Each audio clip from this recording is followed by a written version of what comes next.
So next we need to know here about the earlier types of classification which we have done for the elements. किसकी बात कर रहे हैं अभी हम यहाँ पे? We are going to see that the particular periodic table which we have now that is going to be made by very different kind of attempts. उसकी हिस्ट्री बैकग्राउंड है कि वेरी बिगिनिंग कैसे वो स्टार्ट हुआ. तो earlier times में देखेंगे first of all classification Dobereiner's triad. तो द नेम इंडिकेट ट्रेड मतलब 3 का ऑर्डर है in order of increasing atomic masses. किस बेस पे ये क्लासिफिकेशन हुआ था? Every classification is having its basis. For example यहाँ पे अब एलिमेंट का classification we are going to do, तो we need to know that on which basis we are going to classify the element. Property पता है elements are same kind of atom से मिलके बन रहे हैं, प्योर फॉर्म है, बट उसमें भी वेराइटी है. That particular elements we need to classify as the order of their atomic masses. तो first of all example alkali metal group 1 and in the case of atomic mass of middle is average of other 2. क्या माना गया डोवर्नियर trade ने? उसने क्या करा 3 का pair select करा एलिमेंट्स का. For example lithium, sodium and potassium, ये अपने एल्कली मेटल हैं ग्रुप 1 के.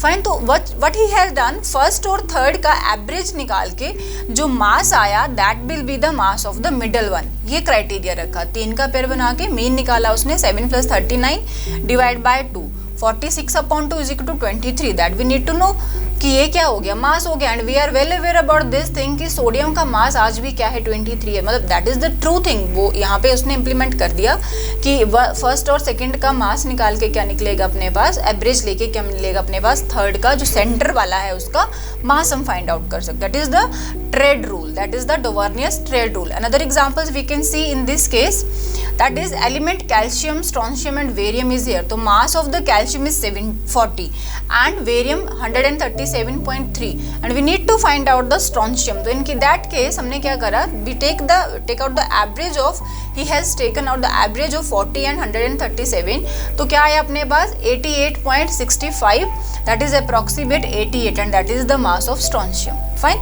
So this is the trade rule. Another example we can say here, chlorine लिया उसने 35.5 and bromine is, we need to find out after taking the average of these two will be getting with the atomic mass of particular metal atom. This is a non-metal bromine, particular element that is 80. तो अभी भी bromine का mass is 80 only. Fine. तो this is the trade rule, but this is not that much effectively working. तो what is the limitation of this?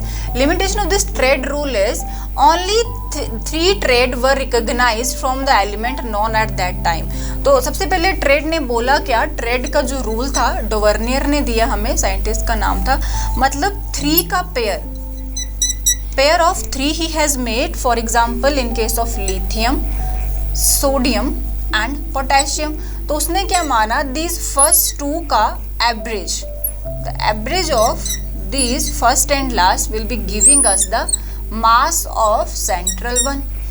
Fine. but ये जो चीज़ थी उसने करी, अप्लाई करा डिफरेंट एलिमेंट्स पे, invented at that time, but it is working only on the 3 pairs. तो 3 pair means approximate 9 elements का ही has find out. That is not the satisfactory result because उस टाइम पे भी नॉन एलिमेंट नियर अबाउट 50 थे. तो it is not be going, हम 3 out of something approximate 50 में से if we are able to find out the 9th mass, तो that is not going to be work. तो that is the limitation of this triad rule कि जो pair बनेंगे only 3 pair of trade we got. Only 3 pair trade के बने which is leads to the failure of this law. सबके case में ये चीज़ applicable नहीं हुई कि मीन निकाल के, एवरेज निकाल के हम सेकेंड वन का क्या निकाल सकते हैं, मास निकाल सकते हैं. ठीक है, this is not that much valid.